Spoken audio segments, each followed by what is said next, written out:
بسم اللہ الرحمن الرحیم۔ السلام علیکم۔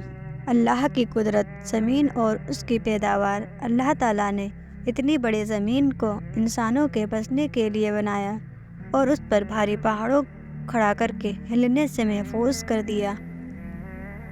اس پر پیڑ پودے، جاندار، مختلف قسم کے پھل پھول، سبزیاں اور کھانے کی چیزیں پیدا فرمائیں۔ زمین پر گھر بنانے اور اس کو کھودنے پر پانی نکالنے کے لیے نرم بنا دیا۔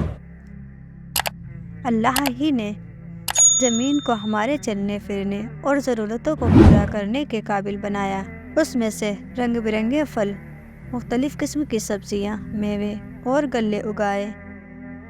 غرض یہ کہ زمین ایک ہے، لیکن اللہ تعالیٰ کی قدرت کا کرشمہ ہے کہ ایک ہی زمین سے انسانوں اور حیوانوں کی مختلف ضروریات کو پورا کیا۔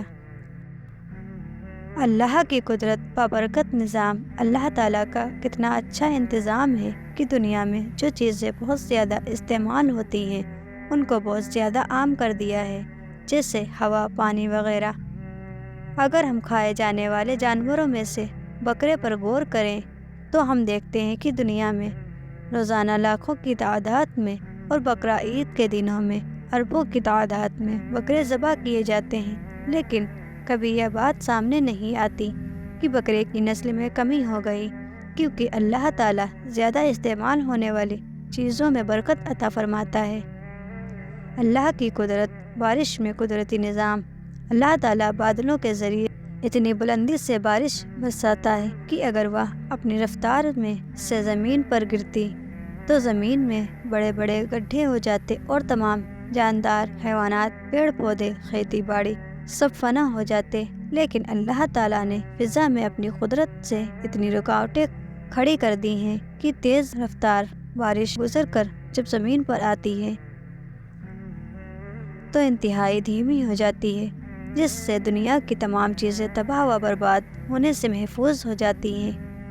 بے شک یہ اللہ کا قدرتی نظام ہے جو بارش کو اتنے اچھے انداز میں برساتا ہے۔ بجلی کی کڑک میں اللہ تعالیٰ کی قدرت۔ اللہ تعالیٰ بادلوں کے ذریعے بارش نازل کرتا ہے اور کبھی اس سے بجلی پیدا کرتا ہے جس کی آواز پہ بڑی سخت کڑک ہوتی ہے۔ اللہ تعالیٰ نے اس بجلی میں روشنی اور آواز پیدا کر کے اپنی قدرت سے روشنی میں اتنی تیز رفتار پیدا کر دی ہے کہ وہ زمین پر بجلی کی آواز سے پہلے پہنچ جاتی ہے، پھر کبھی اس بجلی کو گرا کر تباہی مچا دیتا ہے۔ غرض ان بادلوں سے بارش اور بجلی کی غرض پیدا کرنا قدرت خداوند کا زبردست نمونہ ہے۔ مچھر میں اللہ کی قدرت۔ اللہ تعالیٰ نے چھوٹی بڑی بے شمار مخلوق پیدا فرمائی ہے۔ کوئی بھی چیز قدرت کے کارخانے میں نکمی اور بیکار نہیں ہے۔ مچھر ہی پر غور کیجیے تو اس کی بناوٹ اللہ کی قدرت کا کرشمہ معلوم ہوتی ہے۔ وہ جب انسان کے جسم پر بیٹھتا ہے تو اپنی سوڑ جلد کے مسامات میں داخل کر دیتا ہے، پیٹ بھر کر خون چوس لیتا ہے، اور حیرت کی بات ہے کہ اس کی سوڑ اتنی باریک ہونے کے باوجود نقلی پائپ کی طرح ہوتی ہے۔ آخر اس کی اتنی باریک سوڑ میں سوراخ کس نے پیدا فرمایا؟ بے شک یہ اللہ ہی کی قدرت کی دلیل ہے۔ گلر کے پھل میں اللہ کی قدرت۔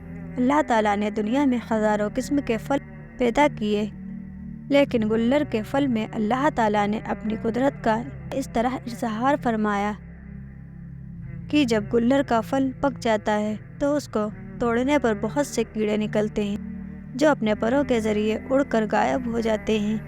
آخر اس گلر کے پھل میں یا اڑنے والے کیڑے کہاں سے آ گئے جبکہ اس میں داخل ہونے کا کوئی راستہ بھی نہیں ہے؟ یقیناً اللہ ہی نے اپنی قدرت سے گلر کے پھل میں چیٹی نما کیڑے پیدا فرمائے ہیں۔ ریڈیم میں اللہ کی قدرت۔ اللہ تعالیٰ نے اس کارخانے عالم میں مختلف قسم کی قیمتی چیزیں پیدا فرمائی ہیں۔ ان چیزوں میں ایک قیمتی چیز ریڈیم بھی ہے۔ یہ ایک چمکتی ہوئی چیز ہے جو سونے سے کئی گنا زیادہ قیمتی ہوتی ہے۔ اس کا وجود پوری دنیا میں چند سیر سے زیادہ نہیں۔ اس قیمتی جوہر کے اندر بغیر بجلیاں تیل کے اس قدر چمک کس ہستی نے پیدا فرمائی ہے؟ بے شک یہ اللہ ہی کی قدرت کا کرشمہ ہے۔ چیونٹی اللہ کی قدرت کا نمونہ ہے۔ چیونٹی بھی اللہ تعالیٰ کی عجیب مخلوق ہے۔ اتنے چھوٹے سے جانور میں اللہ تعالیٰ نے آنکھ، ناک، کان، دل و دماغ، ہاتھ، پیر کتنی کاریگری سے بنائے، پھر ان کو سوچنے، سمجھنے اور سونگھنے کی بے پناہ صلاحیت سے نوازا۔ وہ 1 میل کی دوری سے میٹھی چیزوں کو سونگھ کر پتہ لگا لیتی ہیں۔ چیونٹیوں کی سردار کو جب کوئی چیز ملتی ہے تو وہ اپنے ماتحت تمام چیونٹیوں کو بلاتی ہے اور وہ اس چیز کو اٹھا کر اپنے بلوں میں لے جاتی ہے۔ اگر کسی دانے کے جمنے کا خطرہ محسوس کرتی ہے تو اس کے ٹکڑے کر دیتی ہے، اور گرمی کے موسم میں سردی کے لیے اور اسی طرح برسات کا موسم آنے سے پہلے ذخیرہ جمع کر لیتی ہے۔ بغیر کسی مشین و آلہ کے گرمی اور برسات کے موسم کی خبر انہیں کس نے دی ہے؟ اتنی چھوٹی سی مخلوق کو ایسے ہنر سکھا دینا اللہ کی قدرت کا کرشمہ ہے۔ پتوں میں اللہ کی قدرت۔ اللہ تعالیٰ نے جس طرح انسانی جسم میں خون کی گردش کے لیے رگیں بنائی ہیں، اسی طرح پتوں کے اندر بھی پانی سپلائی کرنے کے لیے باریک جال بچھا دیا یا پودوں کو پانی اور گرمی پہنچانے کا کام کرتے ہیں۔ اگر یہ باریک مسامات پتوں کے اوپر ہوتے تو سورج کی گرمی سے بچنے کے لیے پودے سے پانی کو نکالتے رہتے، جس کے نتیجے میں پودا سوکھ جاتا، مگر اللہ تعالیٰ نے اپنی قدرت سے ان مسامات کو پتوں کے اندر بنا کر پودوں کو سوکھنے سے محفوظ کر دیا۔ سبحان اللہ، آمین یا رب العالمین، جزاک اللہ۔